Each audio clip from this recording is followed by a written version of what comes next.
Obrigada.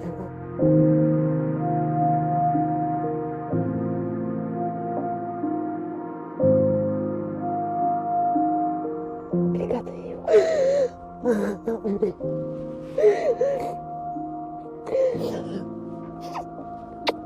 Obrigada. Obrigada.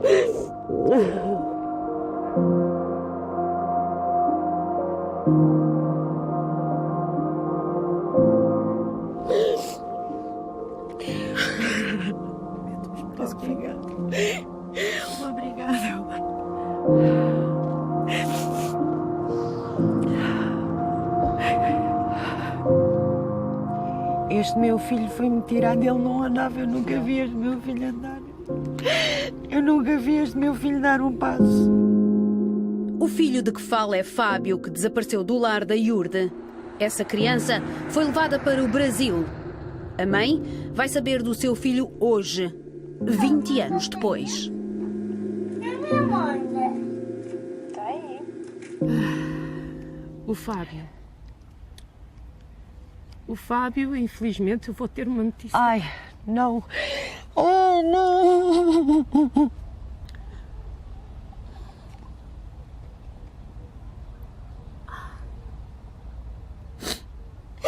Não, meu anjinho, não. O que foi que aconteceu com esta e outras crianças portuguesas que estavam neste lar da Iurde? Isso aqui é um pouquinho de Brasília.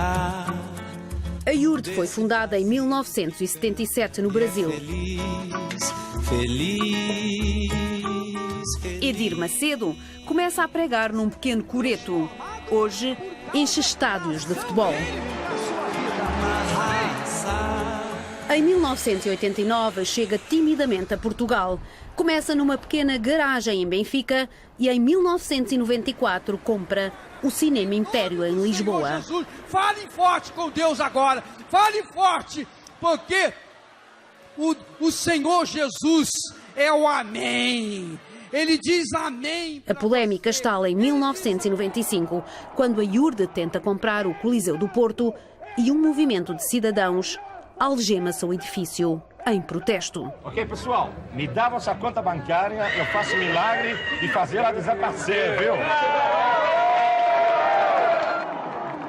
O episódio marcou a Igreja Universal, que tenta não dar nas vistas, mas impressiona os fiéis porque consegue juntar Deus e o diabo no mesmo culto. Isso! Põe a mão para trás. Isso! São 9 milhões de fiéis espalhados por 182 países, 320 bispos, 14 mil pastores.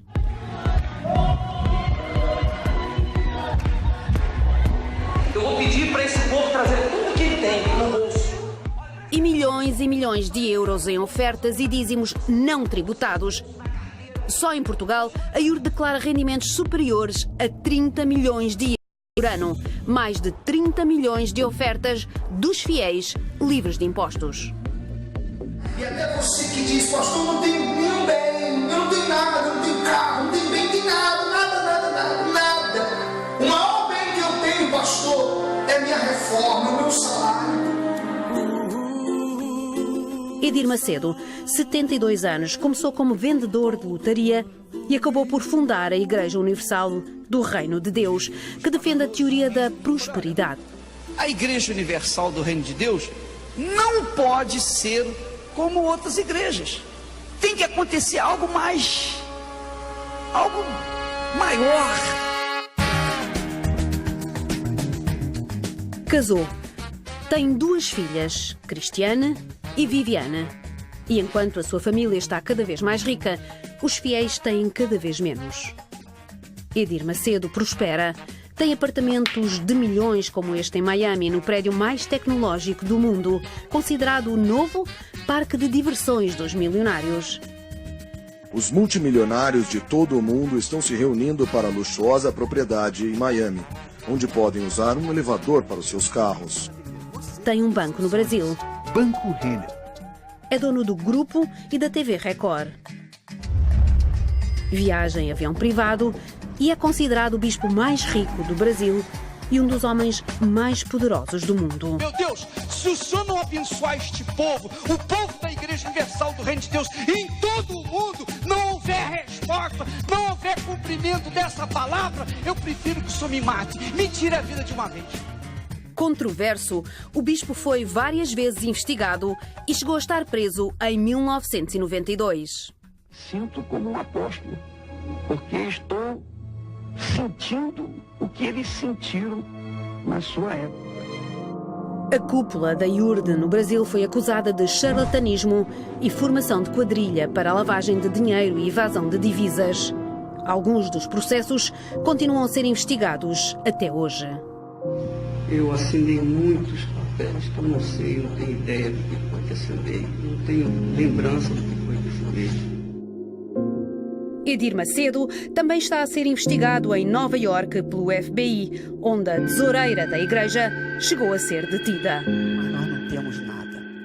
Não temos casa, não temos carro.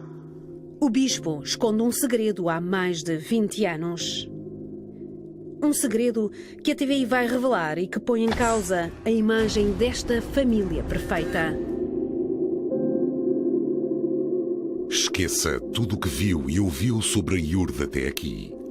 Agora vai conhecer o segredo dos deuses.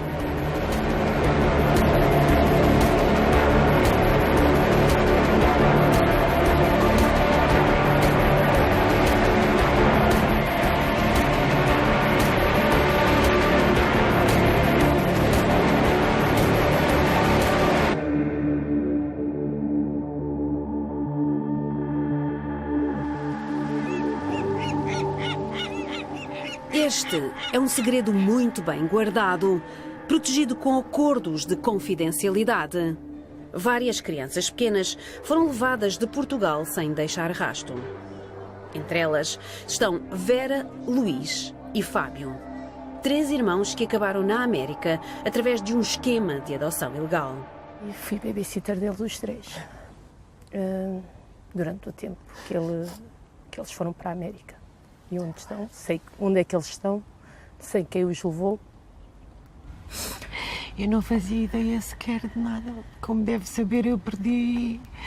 Não me deixavam vê-los. Não... Eu sei. Quando eu voltei, eu procurei por si. Fui até a Amadora, corri aquilo tudo à sua procura para lhe dizer onde ele estava, mas não consegui encontrá-lo. Pois, eu saí de lá. Infelizmente, foi uma batalha minha durante estes anos todos a tentar saber de si. Que eu agradeço por não ter desistido.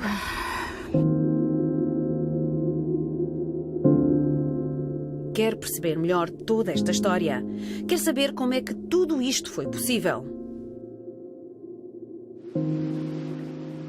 Vamos ter que recuar no tempo. Naquele tempo em que os filhos começam a ser um problema para a Igreja Universal do Reino de Deus.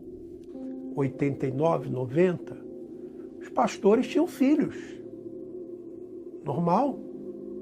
E até se havia na igreja, quando se tinha gêmeos, assim, se alegravam. Então não era proibido lá atrás ter filhos. Os filhos são gerados como ratos. As crianças são geradas como ratos. São colocadas no mundo como ratos. E não venha com essa história de que foi Deus que me deu. Deus deu a ova.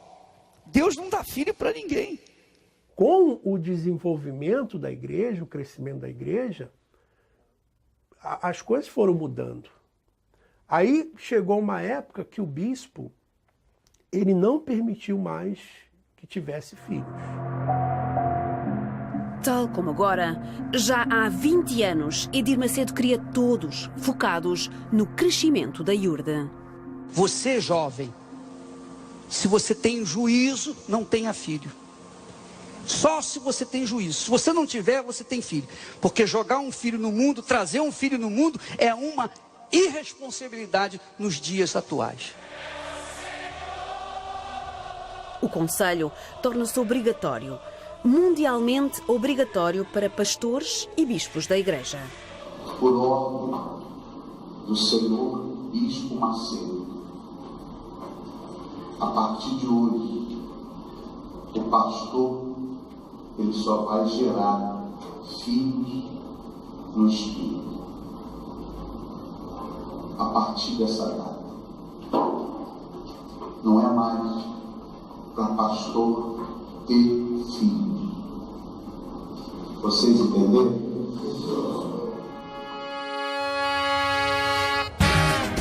Na realidade, os filhos são entendidos como uma distração, empecilho e gasto extra para o normal funcionamento da Igreja, na qual bispos e pastores são frequentemente deslocados para diferentes países.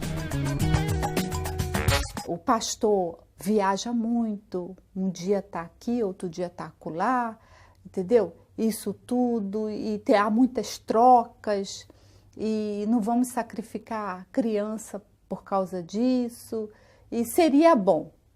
Ele achava que o casal, quando ele não tem filho, ele se dedica mais à obra. A obrigação, a pressão que está em cima dos pastores para trazer mais dinheiro, para arrecadar mais dinheiro, crescer a oferta, é a expressão que nós usamos. Quem cresce a oferta, cresce na igreja. Não tem nada a ver com vocação. Não. Vocação nem é mencionada atrás do altar.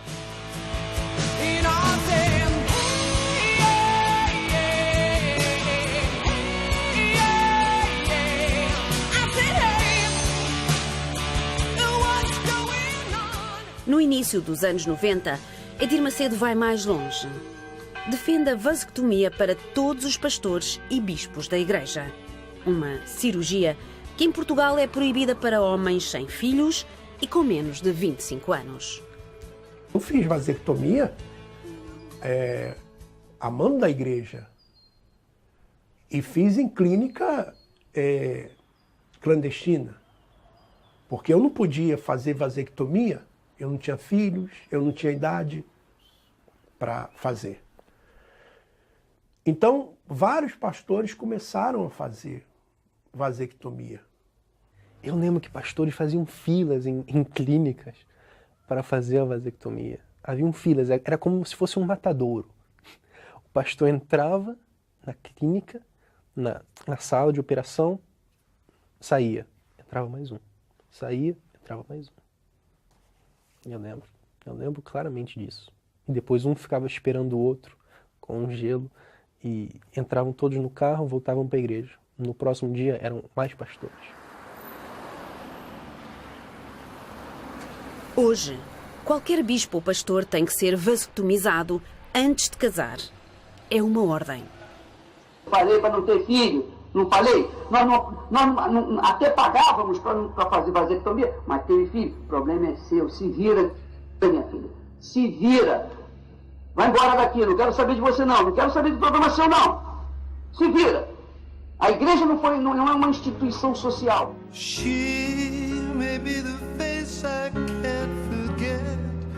As filhas de Edir Macedo casam com bispos da igreja e não têm filhos. Cristiane casa em julho de 1991 com Renato Cardoso e Viviane, um ano mais tarde, com Júlio Freitas. Quando as minhas filhas casaram, eu disse para eles, olha, eu se fosse vocês não teria filho. Eu se fosse vocês não traria filho para este mundo. O apelo da maternidade foi mais forte.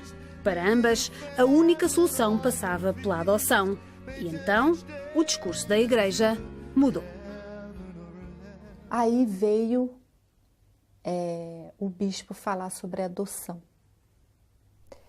O Bispo Macedo. Bispo Macedo. Numa reunião, ele falou assim, olha, em vez de nós colocarmos uma criança no mundo, uma alma no mundo para sofrer, vamos tirar as que já estão no mundo. Vamos adotar, vamos dar um lar para essa criança e de uma forma que a gente via como uma coisa legal, uma coisa bacana, bonita da parte dele. O bispo começa a incentivar a adoção, né? Começa a incentivar a adoção ao ponto de impor, no meu caso, que eu adotasse. Porque eu não queria adotar nem a minha esposa. Então, você vai adotar. E eu olhei para o meu esposo, ele olhou para mim e tal, e ele já sabia que eu não queria, porque eu tinha falado para ele, para o meu esposo. Se você não adotar, eu vou tirar você de lá. Porque isso não é uma... Eu não estou pedindo, estou mandando. Eu cheguei para ele e falei, bispo, eu não quero adotar. Aí ele olhou para mim e falou, o quê? Eu falei, bispo, eu acho que eu não nasci para maternidade. Ele falou assim, não, você vai adotar. Da próxima vez que eu ver você, se vocês não tiverem adotado, eu vou tirar vocês. Em momento nenhum eu não parei e falei, não, mas isso é chantagem. Quem é ele para me chantagear? Eu não vou adotar e pronto, e acabou. Se ele quiser me rebaixar, que me rebaixe. Não. Eu saí dali envergonhada comigo mesmo. Como que eu pude fazer isso? Como que eu pude questioná-lo? Como que eu pude querer questionar uma ordem dele? Então eu saí dali, não. Assim que a gente chegar, nós vamos adotar.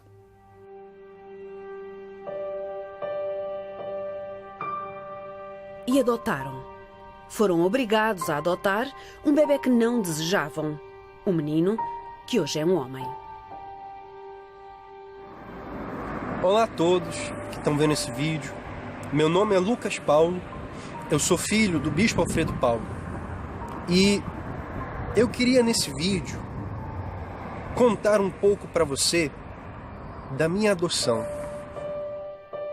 Lucas foi adotado com apenas 6 dias no Brasil, mas a ordem para adotar era mundial. Vários bispos naquela época adotaram crianças. Bispo Sérgio Correia, Bispo Clodomir, Bispo Romualdo, Bispo Júlio Freitas, Bispo Renato Cardoso. Vários bispos adotaram. A ordem do bispo era para adotarem e não terem crianças, e eles começaram a adotar as crianças. Umas foram levadas para fora do país, outras ficaram cá, mas foram muito poucas. A maior parte foi tudo para fora do país. Eles abriram aqui, ainda era do meu tempo, abriram aí uma casa de crianças e de facto eu começo a ligar umas coisas com as outras e digo, epá, já percebi para que é a casa de crianças, isto só pode ser isto. Em Portugal, fiéis, pastores e bispos da Iurde adotaram crianças. Crianças de um lar ilegal criado e financiado pela própria Igreja em Lisboa. Têm que passar por uma série de aprovações da Segurança Social, têm que estar licenciadas, têm que estar autorizadas a funcionar. Este lar abriu portas em 23 de maio de 1994, mas só foi licenciado em 2001. Durante 7 anos, funcionou ilegalmente, sem qualquer fiscalização da Segurança Social. Era aqui que as mães em apuros entregavam os seus filhos, à margem da lei, mediante uma simples assinatura de papéis como estes. Como é que, já mesmo nos anos 90, é permitido a alguém que acolha crianças e que esteja durante um sem número de anos fora da alçada dos tribunais e da Segurança Social? Um lar ilegal onde era possível a pastores e bispos da Iurde escolherem as crianças que queriam adotar. Um lar ilegal onde Segurança Social e até tribunais portugueses chegaram a institucionalizar crianças retiradas aos pais, como atestam estes documentos. Um lar ilegal a quem as mães desesperadas confiaram os seus filhos ainda pequenos e de onde foram levados. E agora porquê? Porquê é que me fizeram isto? Porquê é que me prometeram ajuda e me tiraram estes anos todos? Porquê? 20 anos depois, Ana vê pela primeira vez o rosto dos seus filhos, já maiores de idade. A minha Vera é linda. Lindíssimo. Eles são lindos. Vera tinha 3 anos e meio, Luís, 2 e Fábio Vieira era um bebê de apenas 9 meses quando chegaram ao lar da Igreja Universal. Eles disseram que me iam ajudar a ter condições para os voltar a ter, percebe? E eu acreditei que sim, porque a única coisa que eu precisava na altura era uma creche, uma coisa qualquer, para eu poder trabalhar e eles estarem em segurança. Era só isso que eu precisava, mais nada. A promessa de ajuda tornou-se amarga. A família vivia com dificuldades numa casa mesmo ao lado da Igreja Universal da Amadora. Ao lado da nossa casa havia uma igreja universal, portanto, ninguém me tira da cabeça que há muitas coincidências aqui. Um dia, alguém denunciou o facto das crianças ficarem sozinhas enquanto a mãe ia trabalhar e terão sido retiradas pela Segurança Social da Amadora para o lar da Iurde. Eu não tinha feito mal nenhum, eu não estava a entregar os meus filhos a ninguém. Eu pedi a essa assistente social, ajuda-me, metam-nos numa creche porque eu tenho trabalho. Ajudem-me, é só o que eu preciso para eles ficarem em segurança. E sempre vou recusar dessa ajuda. E onde ela me disse que eles iriam para esse lar e onde eu os iria ver todos os fins de semana até a situação ser reavaliada. Que quando as coisas entrassem nos eixos, se eles viriam para mim ao fim de semana, iria ser um processo gradual, até virem depois todos para junto de mim outra vez. E eu acreditei que me iam ajudar e a única coisa que eles fizeram foi destruir a minha vida e a deles, pelos vistos. Chegaram ao lar em setembro de 1995 e a mãe biológica só conseguiu vê-los no mês seguinte. Depois, apesar de lá ir, nunca mais lhes pôs a vista em cima. Os lindos irmãos chamaram a atenção do próprio bispo Edir Macedo, líder máximo da Iurde, quando visitou este centro de acolhimento, naquela altura. Eles os 3 saem. São escolhidos pelo líder da igreja para levar para a filha deles, que era a Viviane e o Júlio Freitas.